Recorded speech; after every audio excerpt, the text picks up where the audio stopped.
سلطان ملک شاہ سلجوقی 16 اگست 1055 عیسوی کو پیدا ہوئے۔ آپ کے والد کا نام الپ ارسلان تھا، جو سلجوقی عہد کے دوسرے فرمانروا تھے۔ 24 نومبر 1072 عیسوی کو الپ ارسلان کی شہادت کے بعد بار حکومت ملک شاہ کے کندھوں پر ڈال دیا گیا۔ اس وقت ان کی عمر صرف 18 سال تھی۔ مملکت کی بھاگ دوڑ سنبھالنے کے بعد انہیں سلطان العادل، جلال الدولہ اور ابو الفاتح کے القاب دیے گئے۔ 18 نومبر 1092 عیسوی کو فدائی حملہ وروں نے ملک شاہ سلجوقی کو زہر دے کر شہید کر دیا۔ اس وقت ان کی عمر 38 سال تھی۔ السلام علیکم دوستوں، میں ہوں طاہر علی اور آپ دیکھ رہے ہیں ایچ کے دنیا۔ ملک شاہ کی موت کے بعد سلجوقی سلطنت افراتفری کا شکار ہو گئی، جب حریف جانشینوں اور علاقائی گورنر اپنی سلطنت بنانے کو تیار تھے اور ایک دوسرے کے خلاف جنگیں لڑنے لگے۔ پہلے صلیبی جنگ کے آغاز سے ہی سلجوقی سرزمینوں میں صورتحال مزید پیچیدہ ہو گئی تھی۔ ملک شاہ سلجوقی کی 2 بیویاں تھیں اور کچھ معلومات کے مطابق 3 بیویاں تھیں، جن کے نام ترکن خاتون جو تمغچ خان ابراہیم کی بیٹی تھیں، یاقوتی کی بیٹی زبیدہ خان اور سفاریہ خان جو کہ ملک شاہ سلجوقی کی لونڈی یا غلام تھیں۔ ملک شاہ سلجوقی کے 7 بیٹے تھے۔ محمود اول، داؤد، ابو القاسم ترکن خاتون کے بطن سے تھے۔ برکیارک زبیدہ خان کے بیٹے تھے۔ سلطان محمد تپر اور سنجر سلجوقی سفاریہ خان کے بطن سے پیدا ہوئے۔ ایک اور بیٹا جو بچپن ہی میں انتقال کر گیا۔ دوستوں، داؤد اور ابو القاسم کے بارے میں معلومات یا تو بہت کم ہیں یا تو غلط معلومات ہیں، لیکن محمود، برکیارک، محمد تپر اور سنجر سلجوقی کے بارے میں معلومات ملتی ہیں اور خاصے درست بھی ہیں، اور آج ہم آپ کو ملک شاہ سلجوقی کے انہی شہزادوں کے بارے میں بتائیں گے۔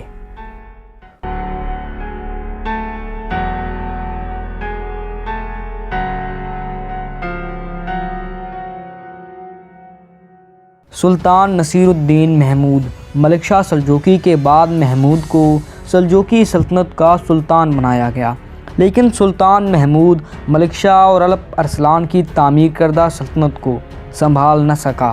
ملک شاہ کی اہلیہ ترکن خاتون نے اپنے 4 سالہ بیٹے محمود کو تخت کا جانشین مقرر کرنے کی کوشش کی، پھر 4 سالہ محمود کو بغداد میں سلطان مقرر کر دیا گیا۔ ملک شاہ کے بڑے بیٹے برکیارک نے بھی سلطان بننے کی کوشش جاری کر دی۔ محمود اور برکیارک کی فوجوں کے درمیان ہمدان کے قریب خون ریز لڑائی ہوئی، جس میں برکیارک کو کامیابی حاصل ہوئی۔ کہا جاتا ہے کہ نظام الملک نے محمود اور اس کی والدہ کو قتل کروایا۔ محمود نے صرف 2 سال حکومت کی۔ ابو المظفر رکن الدین برکیارک بن ملک شاہ۔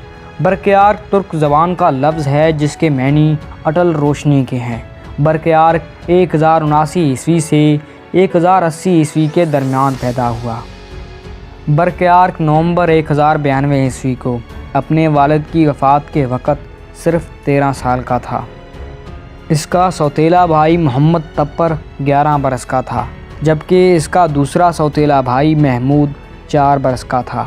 اس طرح ملک شاہ کی موت سلطنت کے زوال اور ٹوٹ پھوٹ کا سبب بننے لگا۔ امیر اور محل کے اشرفیہ ملک شاہ کے چھوٹے بیٹے کو سلطان بنانا چاہتے تھے، جس کے ذریعے وہ سلجوق سلطنت پر قبضہ کر سکتے تھے۔ اس کا مطلب یہ کہ وہ سلطان محمود کو تخت پر بٹھا کر کٹ پتلی کی طرح استعمال کرنا چاہتے تھے۔ ملک شاہ کی اہلیہ ترکن خاتون نے سلجوق وزیر تاج الملک کے تعاون سے اپنے 4 سالہ بیٹے محمود کو بغداد میں تخت پر بٹھایا۔ ترکن خاتون نے خلیفہ کو محمود کے نام پر خطبہ پڑھنے پر قائل کیا اور امیر قیوم الدولہ کے تحت ایک لشکر بھیجا تاکہ اصفہان پر قبضہ کیا جائے، جہاں برکیارک حاکم تھا۔ در اثنا ارغوش کی سربراہی میں سلجوق وزیر نظام الملک اور اس کے حامیوں نے برکیارک کی حمایت کی۔ انہوں نے برکیارک کو اصفہان سے بچا کر عطا بیگ گمشتگین کے پاس بھیج دیا تھا۔ جس نے برقیار کو رے میں تاج پہنایا تھا۔ برقیار کو نظام الملک کی حمایت حاصل تھی۔ نظام الملک تاج الملک سے انتقام لینے کے درپے تھے، جن کے بارے میں خیال کیا جاتا ہے کہ نظام الملک کی موت کے پیچھے ان کا ہاتھ تھا۔ برقیار نے اپنے چچا توتش سے بھی معاہدہ کیا تھا، جس نے مغربی ایران پر حملہ کیا اور رے شہر پر قبضہ بھی کیا۔ تاہم برقیار کی افواج نے اسی شہر کے قریب 25 فروری 1095 عیسوی کو اسے ہلاک کر دیا۔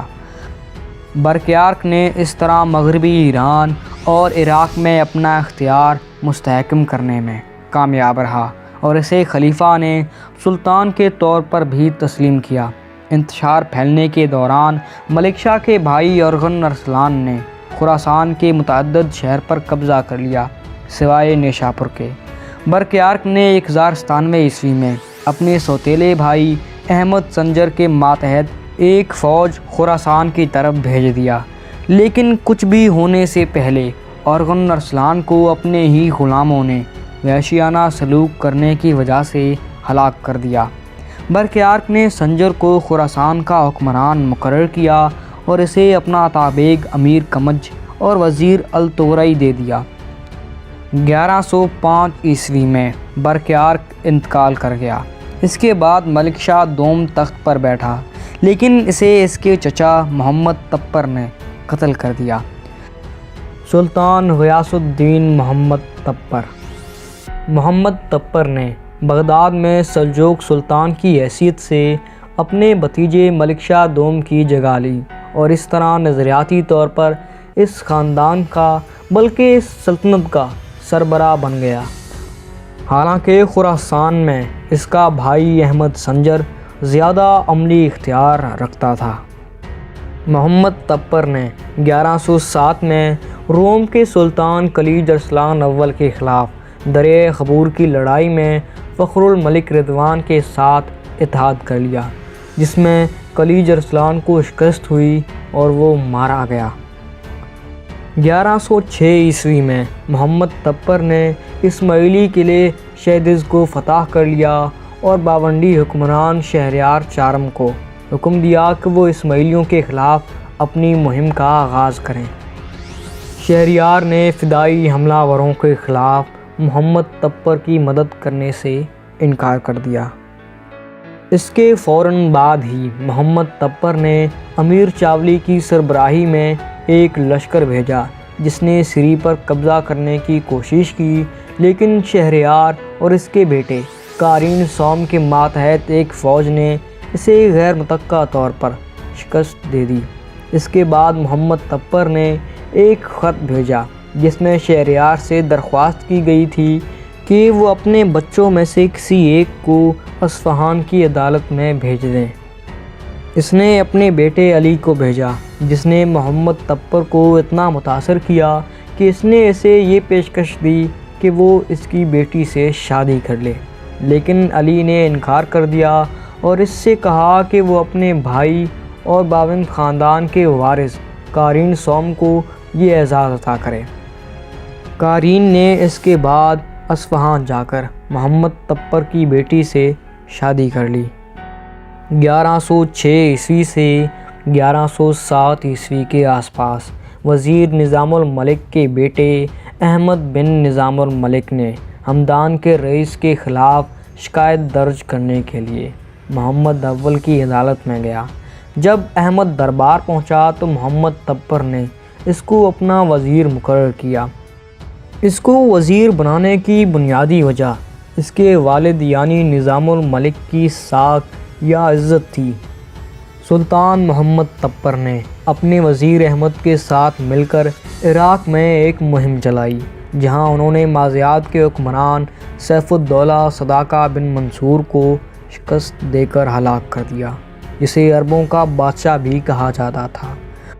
1109 عیسوی میں محمد تپر نے اپنے وزیر احمد اور چاولیس کاوو کو الموت اور استاون کے اسماعیلی قلعوں پر قبضہ کرنے کے لیے بھیجا، لیکن وہ کوئی فیصلہ کن نتیجہ حاصل کرنے میں ناکام رہے اور پیچھے ہٹ گئے۔ سلطان محمد تبر 1118 عیسوی میں فوت ہوا اور اس کے بعد محمود دوم نے ان کی جگہ لی۔ اگرچہ محمود دوم کی وفات کے بعد سنجر واضح طور پر سلجوق کے دائروں میں مرکزی اقتدار کا حامل تھا۔ محمود دوم جو کہ محمد تبر کا بیٹا تھا نے 13 سال حکومت کی۔ اس کے بعد حکومت سنجر سلجوقی کے ہاتھ میں آئی۔ دوستوں، اس ویڈیو میں ہم سنجر سلجوقی کی داستان نہیں دکھائیں گے کیونکہ ان پر باقاعدہ ایک ویڈیو بنی ہوئی ہے۔ دوستوں، آپ میں سے کچھ نے اس ویڈیو میں یہ سوال زیادہ کیا تھا کہ سنجر سلجوقی کے کردار کو اویونس بیوک کے ڈرامے میں کچھ الگ دکھایا جا رہا ہے، لیکن اس کہانی میں الگ ہے۔ دوستوں، اگر آپ نے وہ ویڈیو اچھی طرح سنی ہو تو آپ کو پتہ ہوگا کہ ہم نے ایک جگہ کہا تھا کہ سنجر سلجوقی نے 31 سال سکونت اختیار کی۔ اب ان 31 سالوں میں وہ کب جاسوسی کرتا رہا، کب نظام الملک کے تحت کام کرتا رہا اور کب وہ سلجوقی سلطنت کا حصہ بنا۔ اب چونکہ وہ حصہ بنا تب کی تاریخ تو موجود ہے، لیکن جو پیچھے 31 سالوں میں کب وہ جاسوسی کرتا رہا وہ تاریخ موجود نہیں ہے۔ تو ہم یہ کہہ نہیں سکتے کہ سنجر سلجوقی نے کبھی جاسوسی کی کیونکہ اس کا تاریخی ریکارڈ موجود نہیں ہے۔ امید کرتے ہیں کہ آپ کو اپنے سوال کا جواب مل گیا۔ اگر نہیں ملا تو بس۔ اگر ویڈیو اچھی لگی ہو تو لائک کریں، دوستوں کے ساتھ شیئر کریں اور ایسے ہی معلوماتی ویڈیوز کے لیے ہمارے چینل کو ضرور سبسکرائب کریں۔ پھر ملیں گے ایک نئی ویڈیو کے ساتھ، تب تک کے لیے شکریہ اور خدا حافظ۔